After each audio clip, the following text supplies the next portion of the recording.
recoveries, and that's from the Ghana Health Service.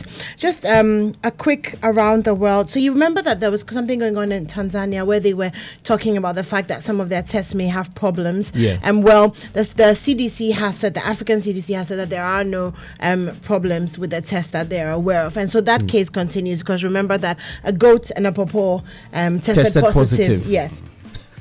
So that's still ongoing. Scientists in the UK, the Government's Office for National Statistics, have released a report. They said that black people are nearly twice as likely to die as white people. The statistics show that so many pre-existing conditions. Probably the statistics show that out of those who have died, about 263,000 were black. So worldwide, 263,000. Wow. So that's the highest number. Black males 4.2 times more likely than their counterparts who are white, and 4.3 times more likely for black women as opposed to white women. So that's what's happening in terms of statistics in the UK. The US unemployment numbers have gone up. 15% of the US workforce don't have jobs anymore. 33.3 million people, and in the past week 3.3 million more people have sought unemployment benefits for that. So there's a lot going on around the world in terms of COVID-19, and that's pretty much the update on that. Well, but talking about things about COVID-19, so the dailymail.co.uk has also reported that further tests have indicated that COVID-19 was seen in semen of some men. So an indication that there's a possibility of it being sexually transmitted. And I choose the words carefully. Yeah. There's a possibility. Yes. Because out of 38 men who were tested, 6 of them had COVID-19 in their semen. My goodness. This thing is, it keeps coughing up new, shocks. It does, doesn't it? And new ways in which it is disrupting our lives. Constantly reminded of what the FDA boss said: treat everything as if it's contaminated. Exactly. And so that's pretty much a good place to go. But I keep thinking that the conspiracy theorists, they're probably sitting at home right now, imagining, perhaps Bill Gates or whoever they think is responsible for this is probably at home, and then he gets a phone call. Mr. Gates, please, we don't like what you are doing. Everybody is making money from this. The ventilator people are making money. Chloroquine people are making money. Vitamin C people are making money. When are the condom people also going to be brought in? But they've been making money already because of every fear about HIV. Absolutely, yeah. But to be fair, look, it just means, like Enimo said, we really need to be. We need to not underestimate this virus. We still don't know the damage it does. The total damage it does. It does. I'm going to go straight into the front page of the Ghanaian Times. Ghana's COVID-19 positive cases decline as she records. The Ghanaian Times is reporting 319 confirmed cases. We know that figure is 3,091. So obviously maybe a typo. We can't really fix it right now, but it's actually 3,091, not 2019. 18 deaths and 303 recoveries, that's according to Ghana Health Service.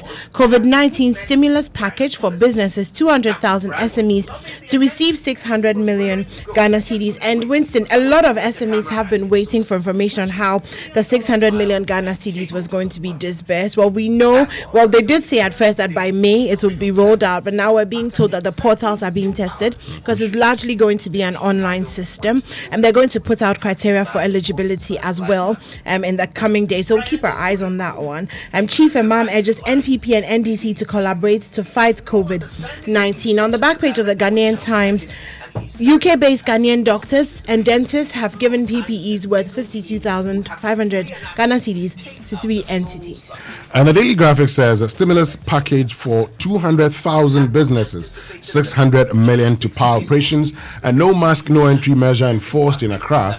Government directs 2 companies to start talks on new oil fields and invest in information dissemination. Kufuor urges African leaders. Back page, mob attacks at Abraka police station, 3 cops injured, and UNICEF supports COVID-19 fight. All right, on the front page of the Daily Guide, Alote Jacobs fires back at NDC. I didn't kill Mills, says Mahama. COVID-19 hits over 3,000. Famina Kumewu hospitals contracts are back to work, and minority MPs cry over the COVID-19 response. The Wall Street Business says GRA pilots renamed Unipass at ports items to be fully operational by June 1st, and city depreciation resumes, rising demand for cheap Chinese exports, strengthening U.S. dollar. And the Ghana Export Promotion Authority facilitates coconut production boost, 5-year target of supplying 500,000 coconut seedlings still on course.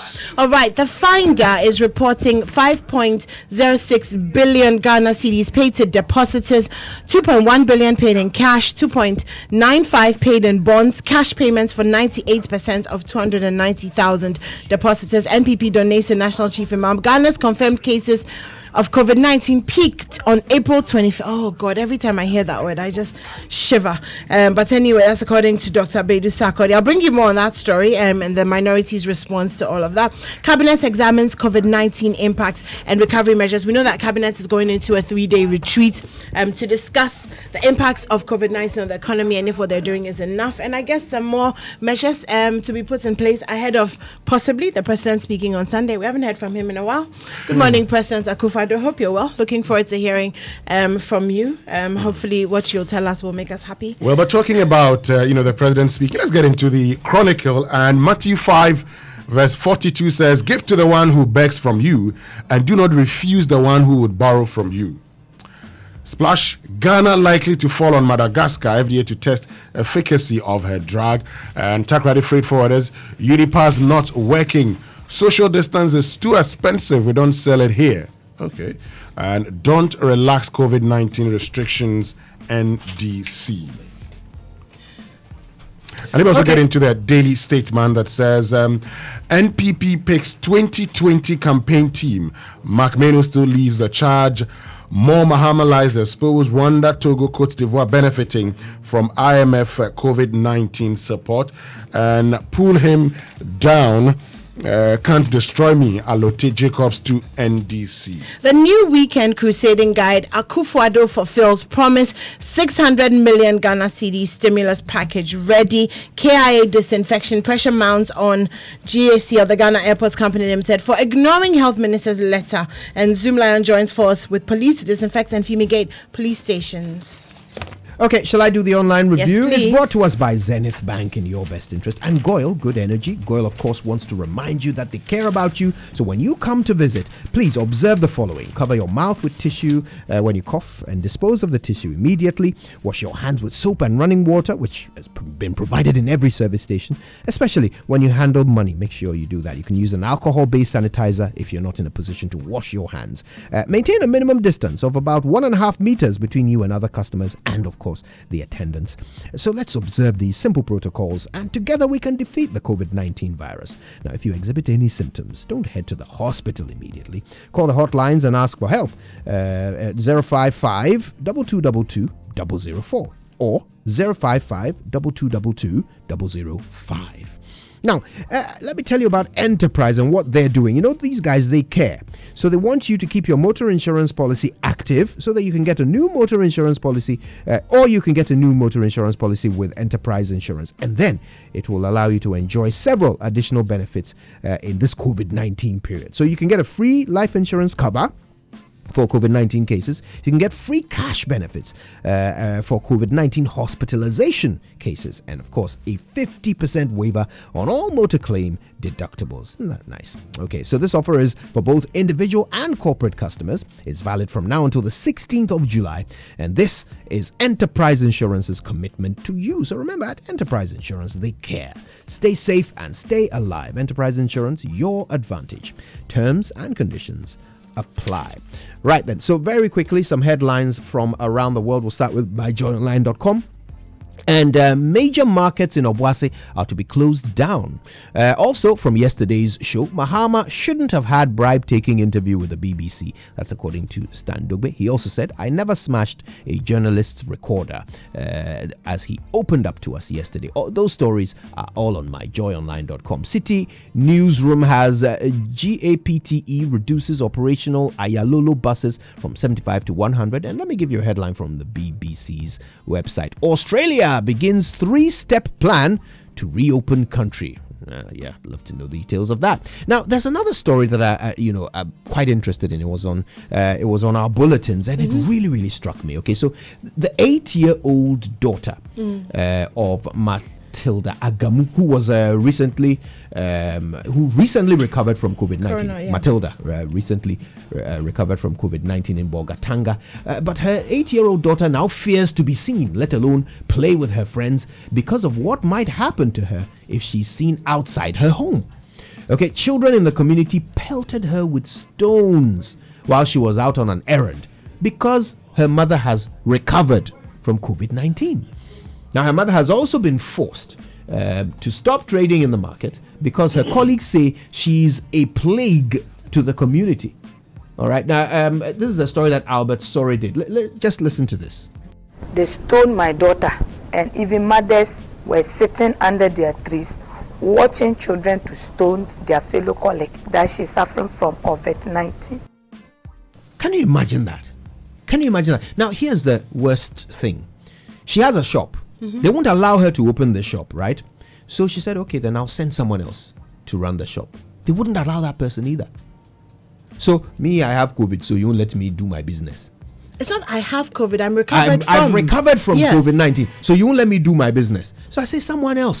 There's a problem should with go that. and do that. That one too. Then my children playing outside. They are pelting them with stones. Yes. We were worried about stigmatization and how much education had been or has been done around it. We'll talk a bit more about this later. We but will. You see, it links into what we were discussing earlier. Look, because we don't have enough knowledge and information about this disease, it makes us do some things like this. Yeah. All right. Now we're at a stage in our nation where there are some restrictions. Children are at home. You can't have public gatherings. But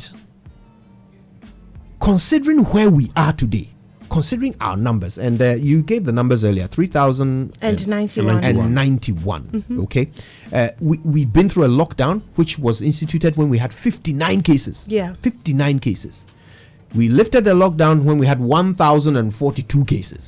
Now we have 3,091 cases in Ghana and counting. So where are we now? In terms of decision making, at the end of this week, actually beginning of next week, on Sunday, when the president is likely to address, we don't know whether he will or not, but we know that the ban on public gatherings at the moment ends on Sunday. So will the president extend it? Will he lift it? What will happen? But I suppose it will all be based on where we are. Indeed. So I did something yesterday. I spoke to 16 of my closest friends who have a combined total of 44 children. The highest number of them has 4 kids, lowest has 2. Okay. And I asked them the question, if the restrictions were eased and children had been asked to go back to school, will they let their kids go to school? Now, mind you, I'm talking about professional women ranging from architects to doctors to people working in corporate Ghana and who are struggling to homeschool and run their businesses and go to work. The answer was unanimous. It was no. Wow. It was a complete no. There was not one parent that I spoke to yesterday, 44 children, who was confident enough that we're in a safe place for our children to be able to go back to school. One of them had listened to this story about Matilda and raised the concern that, okay, so if the kids go back to school, and we know how kids talk, apart from the fact that there's so much contact, what about the fact, what if one parent is found out to have had COVID-19 in the school? How are the children going to react to the child that has gone to school. Are we really going to believe that our children will keep their face masks on? I have a 9-year-old, and just going from Kokomleme to Koala and back, we couldn't keep our face mask on. Are you asking children who are as young as 4 years old or 3 years old or 5 years old to keep their masks on for the whole day? How are you going to be vigilant in terms of washing their hands, in terms of sanitizer? So a lot of concerns were raised, but unanimously 16 people, 44 kids, it was a no. I had wanted, to make sure that we can hear from some of our listeners, and we have to do that. I think we really need to hear from you, whether or not you would let your kids go back to school the way things stand right now. 3,097 3,091 cases. Would you let your children go back to school? We'll do that when we come back after the BBC News, which follows these messages. *442# is the new mobile banking.